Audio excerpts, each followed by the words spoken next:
মাননীয় আমার প্রিয় মোদিজি, উনি আসার পর ত্রিপুরাতে বেশ অশেষ ধন্যবাদ আমি জানাচ্ছি ওনাকে। কারণ জনগণ অনেক উপকৃত হয়েছেন। ঘর দরজা, লেট্রিন এবং উজ্জ্বলা যোজনা, এভরিথিং সবকিছু উন্মুক্ত হয়েছেন জনগণ। আমিও পেয়েছি।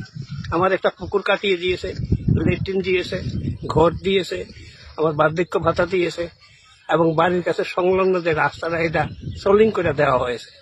এটা কিন্তু দীর্ঘ 30 বছর দেওয়া হয়নি। উনি আসার পর এই রাস্তাটা করা হয়েছে। এতে আমাদের গ্রামবাসীর জনগণ বেশ উপকৃত হয়েছে।